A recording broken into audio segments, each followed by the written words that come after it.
The pulley by George Herbert. George Herbert ஃபேமஸான metaphysical poet and ப்ரீஸ்ட்டும் கூட நிறைய டிவோஷனல் போயம்ஸ் எழுதியிருக்காரு. இவருடைய சில ஃபேமஸான போயம்ஸ் பார்த்தோம் அப்படின்னா Easter wings, the altar, the collar, இந்த 3 போயம்ஸை சொல்லலாம். இவர் வந்து கிங் ஜேம்ஸ் தி ஃபர்ஸ்ட் இருந்த வரைக்கும் அவருடைய பார்லிமெண்ட்டில் இருந்திருக்காரு.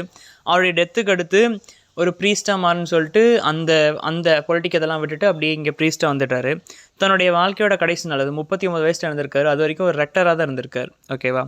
இவர் இறந்த அந்த வருஷம் 1633 தான் இந்த ஒரு போய்ட்ரி கலெக்ஷன், தி டெம்பிள் அப்படிங்கிற போய்ட்ரி கலெக்ஷன் பப்ளிஷ் ஆகிருக்கு பாஸ்துமஸாக. அந்த கலெக்ஷனில் உள்ள ஒரு போயம் தான் தி புல்லி அப்படிங்கிற இந்த போயம். நான் ஆல்ரெடி சொன்னேன் டிவோஷனல் போயம்ஸ் எழுதியிருக்காரு அப்படின்னு. இவருடைய போயம்ஸில் வந்துட்டு இந்த கிறிஸ்டியன் மெட்டஃபர் நல்லா சூப்பராக இருக்கும். கிரைஸ்ட்டு கொடுக்குற அந்த சால்வேஷன் அந்த மாதிரி கான்செப்டில் நிறைய போயம்ஸ் எழுதியிருப்பார். இப்போ இந்த போயம் அதுக்கு ஒரு பெஸ்ட் எக்ஸாம்பிள்னு சொல்லலாம். இந்த போயமை வந்து ஜார்ஜ் ஹெர்பர்ட் எழுதுறதுக்கு வந்துட்டு அவருக்கு ஒரு வெர்ஸ், ஒரு பைபிள் வெர்ஸ் வந்துட்டு ஒரு இன்ஸ்பிரேஷனாக இருந்திருக்கு. அது என்ன அப்படிங்கிறத இப்போ நம்ம பார்க்கலாம். மேத்யூடைய காஸ்பலில் இருக்கிற 11th chapter 28th verse தான் அவருக்கு ஒரு இன்ஸ்பிரேஷனாக இருந்திருக்கு. Come to me all you who are weary and burdened and I will give you rest. இதோடைய தமிழ் டிரான்ஸ்லேஷன் பார்த்தோம் அப்படின்னா, பெருஞ்சுமை சுமந்து சுமந்திருப்பவரே வாருங்கள், நான் உங்களுக்கு இளைப்பாறுதல் தருவேன் அப்படின்னு இருக்கும். அதாவது நம்ம லைஃப்பில் வந்து நிறைய ட்ரபிள்ஸ் ப்ராப்ளம்ஸும் நமக்கு வரதான் செய்யுது. அவ்வளோத்தையும் தாங்க முடியாமல் அடியெல்லாம் வாங்கி ரொம்ப களைப்பாக இருக்கும்போது என்ன நோக்கி வாங்க, நான் உங்களுக்கு அதில் இளைப்பாறுதல் தருவேன், நான் உங்களுக்கு நிம்மதி தருன்னு சொல்லிட்டு கிரைஸ்ட்டுக்கிட்ட நமக்கு நிம்மதி இருக்குது. ஸோ வாழ்க்கையில் எவ்வளோ கஷ்டப்பட்டாலும் நமக்கு ஒரே ஆறுதல் யார் தான், கிரைஸ்ட் தான் அப்படிங்கிறது தான் இந்த வெர்ஸ் சொல்லுது. ஸோ இதை ஒரு கான்செப்டாக வச்சு தான் இந்த போயமை ஃபுல்லாக எழுதியிருக்காரு ஜார்ஜ் ஹெர்பர்ட். சரி, ஓகே. இப்போ இதில் வந்து இளைப்பாறுதல் தருவாருங்கிற மாதிரி ஒரு கான்செப்டை நான் சொல்கிறேன். ஆனால் புள்ளிங்கிற வேர்டுக்கும் இதுக்கு என்ன சம்மந்தம் நீங்கள் கேட்கலாம். புள்ளினா என்னென்னா, உங்களுக்கு ஸ்க்ரீனில் டிஸ்பிளே பண்ணுறேன். இந்த கிணத்துல தண்ணி இறைக்கும் போது ரவுண்டாக ஒரு சக்கரம் மேலே தொங்கும் தெரியுமா? இந்த கைத்தை உள்ள அந்த வாலியை போடுறதுக்கு இழுக்கிறதுக்கு ஹெல்ப் பண்ணும். அதாவது நம்ம இப்படி போட்டு இழுக்கும்போது நமக்கு வெயிட் ஓவர அந்த மாதிரி இருக்கும். இதுன்னு அந்த சக்கரம் ஹெல்ப் பண்ணுறது மூலமாக கொஞ்சம் ஈஸியாக எடுக்கிற மாதிரி இருக்கும். அந்த உள்ளே இருக்கிற வெயிட்டான தண்ணி இந்த வாலியை ஈஸியாக அப்படி இறைக்கிற மாதிரி இருக்கும். அதுக்கு ஹெல்ப் பண்ண அந்த ஆப்ஜெக்ட் தான் புள்ளி அப்படின்னு சொல்லுவாங்க. இப்போ புள்ளி எதுக்கு இதில் யூஸ் பண்ணியிருக்காருன்னா, அந்த புள்ளிங்கிற அந்த வேர்டை வந்துட்டு போயம்குள்ளேயும் கொண்டு வர மாட்டார்.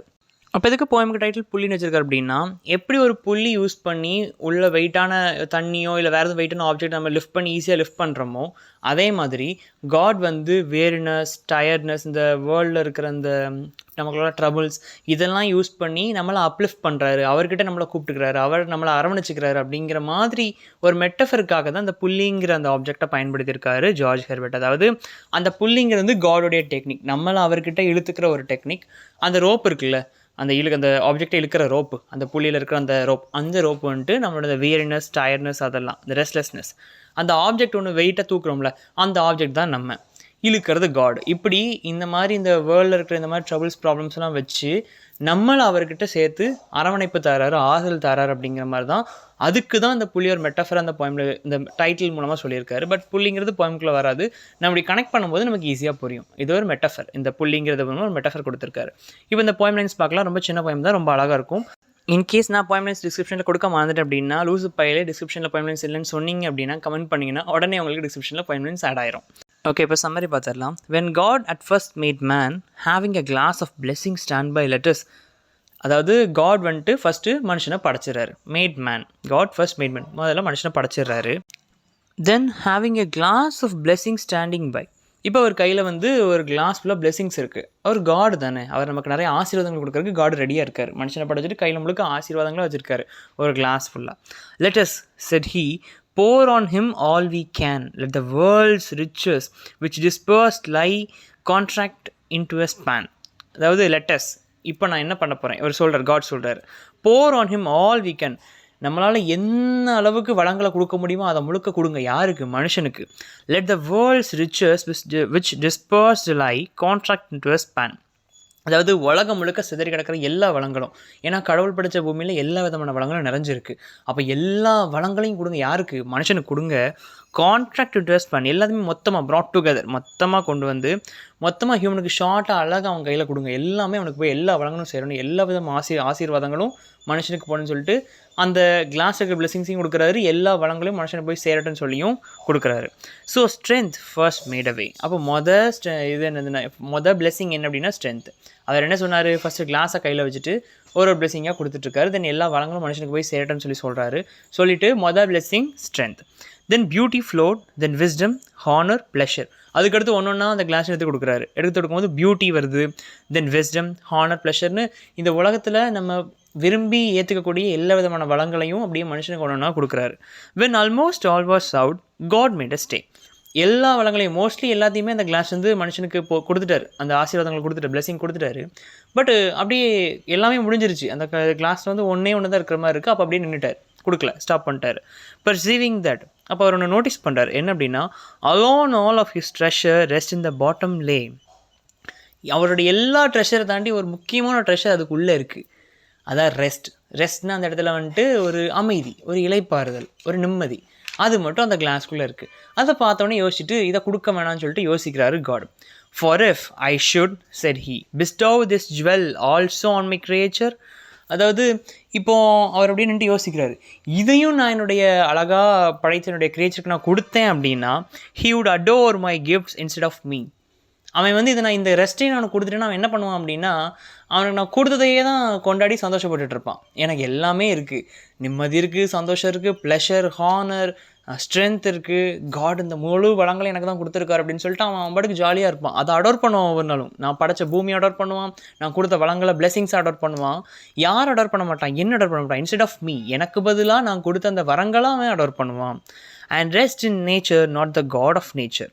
அவன் எதில் இளைப்பாருவான் அப்படின்னா, இயற்கையில். இங்கே இருக்கிற இயற்கை முழுக்க அவனுக்கு தான் சொந்தம். பூமியில் இருக்க இயற்கை எல்லா வளங்களுமே அவனுக்கு தான். அதை கொண்டாடுவான், அதை புகழ்வான், அதில் ரெஸ்ட் எடுப்பான். யார்கிட்ட இளைப்பாறுதல் வாங்க மாட்டான்? என்கிட்ட, காடான என்கிட்ட வாங்க மாட்டான். So both should losers be. அப்போ ரெண்டு பேருமே நிறைய விஷயங்களை இழப்போம். காடும் இழப்போம், நானும் இழப்பேன். அதே மாதிரி நான் படைச்ச அந்த மனுஷனும் இழப்பான். காட் எதை இழப்பார்? அவருக்குன்னு ஒரு அன்பு கிடைக்கும் மனுஷன்றது, அதை காட் இழப்பார். அதே மாதிரி மனுஷன் எதை இழப்பான்? ஒரு ஸ்பிரிச்சுவாலிட்டி, ஒரு ஸ்பிரிச்சுவல் க்ரோத் அவன் இழப்பான். ஸோ இதுக்கு என்ன பண்ணலான்னு சொல்லிட்டு காட் யோசிக்கிறாரு. yet let him keep the rest. அப்போது என்ன பண்ண, நான் வந்து அப்போ ரெஸ்ட்டை நான் அவனுக்கு கொடுக்க போகிறதில்ல. அவனுக்கு எல்லாமே yet let him keep the rest. எல்லாமே அவன் எடுத்துக்கட்டும், ஆனால் எதை தவிர்த்து? ரெஸ்ட்டை தவிர்த்து. ரெஸ்ட்டு மட்டும் யார்கிட்ட இருக்கட்டும், ஏன்ட்ட இருக்கட்டும். But keep them with repining restlessness. அவனுக்கு எல்லா வளங்களும், பட் கீப் தெம் வித், எல்லாமே அவன்கிட்ட இருக்கும். எல்லா விதமான வளங்களும் இருக்கும், எல்லா ஆசீர்வாதம், ஸ்ட்ரென்த், ப்ளஷர் எல்லாமே இருக்கும். ஆனால் எது இருக்காது? ரெஸ்ட் இருக்காது. வித் ரைப்பனிங் ரெஸ்ட்லெஸ்னஸ், அவனுக்கு என்ன இருக்கும்? ஒரு ஆறுதல் இல்லாமல், ஒரு இளைப்பாற்று இல்லாத ஒரு தான் அவனுக்கு வாழ்க்கை தான் வாழ்வான். ரெஸ்ட் அவன் வாழ்க்கையில் இருக்காது. இன்னர் பீஸ், நிம்மதி அவன் வாழ்க்கையில் இருக்காது.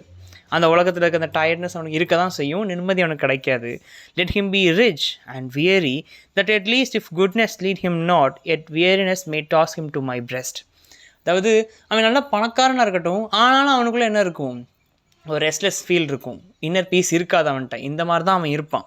ஏன்னா அவனுடைய குட்னஸ் அவனை என்கிட்ட கொண்டு வந்து சேர்க்கலை அப்படின்னாலும், அவனுடைய மற்ற வளங்கள் அவனை என்கிட்ட கொண்டு வந்து சேர்க்கலை அப்படின்னாலும், நான் அந்த ரெஸ்ட் அவனுக்கு கொடுக்காத மூலமாக அந்த ரெஸ்ட்லெஸ்னஸ் ஃபீல்னால அவன் கண்டிப்பாக என்ன பண்ணுவான்?